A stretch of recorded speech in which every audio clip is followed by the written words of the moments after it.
E aí, tudo certo? Olha só, já parou para pensar que uma decisão que parece puramente contábil pode, na verdade, inflar ou esvaziar o lucro de uma empresa?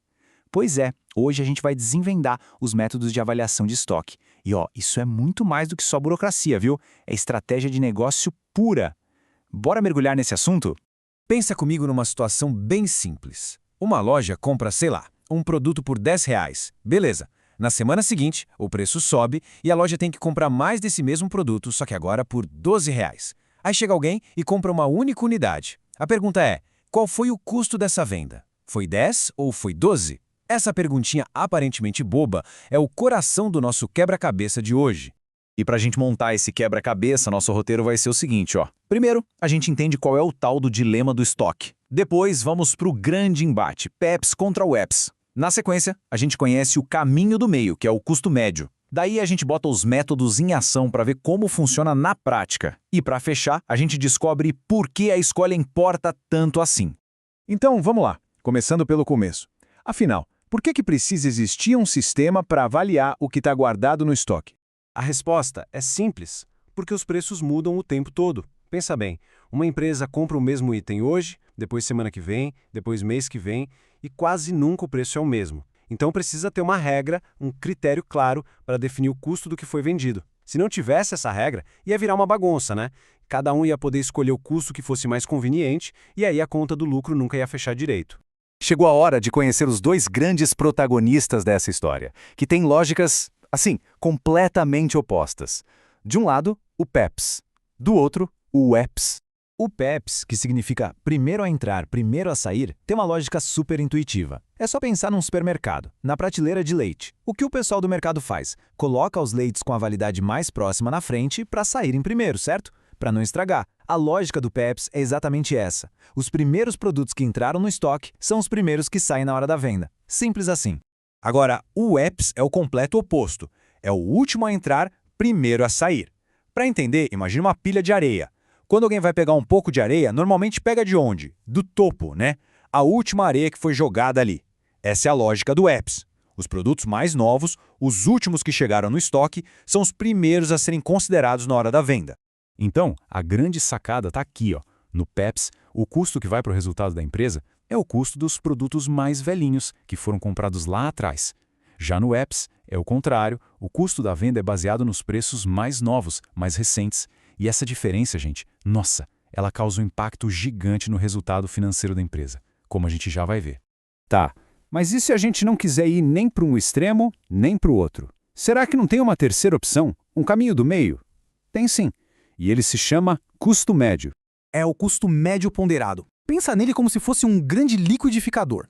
Toda vez que a empresa faz uma compra nova com um preço diferente, ela joga os produtos novos e os que já estavam no estoque tudo junto nesse liquidificador e bate. O que sai dali, um custo médio novo, um valor único para todo mundo que está no estoque. A grande vantagem é que ele dá uma suavizada naquelas altas e baixas malucas dos preços. Então o que a gente tem é isso aqui, ó.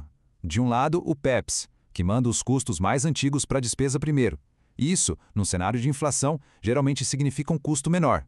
Do outro lado, o oposto, o WEPs, que pega os custos mais recentes, os mais caros, e joga no resultado, o que aumenta o custo da venda. E bem ali no meio, a gente tem o custo médio, que funciona como uma balança, tentando equilibrar esses dois extremos. São 3 jeitos de fazer a conta, e cada um leva a um resultado financeiro bem diferente. Ok, a teoria está entendida. Mas e na prática? Com números de verdade, como é que fica essa história? Chegou a hora de botar a mão na massa com um exemplo. Para a gente ver como a coisa funciona, vamos pegar os dados de uma empresa fictícia, a Comercial Alfa. A situação é a seguinte. Ela começou o mês com 500 unidades no estoque, que custaram R$ 10 cada uma. Aí, durante o mês, com os preços subindo, ela fez mais 2 compras. Uma por R$ 12 e outra por 14. No meio disso tudo, também fez 2 vendas. E agora, olha só que interessante os resultados finais. A diferença é gritante. Usando o PEPs, que pegou primeiro os custos mais baixos, lá de R$ 10, o custo total da mercadoria vendida ficou em 267 mil. Agora, se a gente aplica o WEPs, que pega os custos mais recentes, os mais caros, de R$ 14 e R$ 12, esse custo pula para 285 mil, R$ 18 mil a mais. Isso quer dizer que, com as mesmíssimas operações, o WEPs gera um custo maior e, por consequência, um lucro menor no papel. E o custo médio? Ficou ali no meio dos dois, como era de se esperar. Tudo isso nos leva para a pergunta de $1 milhão, né? Se os números mudam tanto assim, qual método uma empresa deveria escolher e por que, afinal, essa decisão é tão, mas tão importante?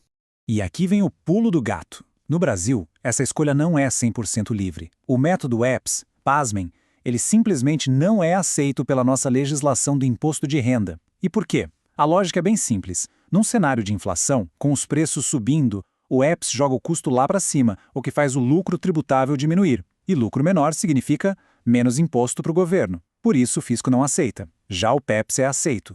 E o custo médio, por ser mais estável e prático, acaba sendo o queridinho, o mais usado pela maioria das empresas por aqui. Isso tudo deixa a gente com uma última reflexão. Pensa na cabeça de quem está gerindo um negócio, vendo os preços de tudo subindo sem parar. Se a gente esquecesse a regra do imposto por um segundo e pensasse só na melhor gestão do negócio, qual método mostraria de forma mais realista o custo de repor aquele estoque hoje? A resposta para essa pergunta mostra que, no fim das contas, escolher como avaliar o estoque não é só contabilidade, é pura estratégia.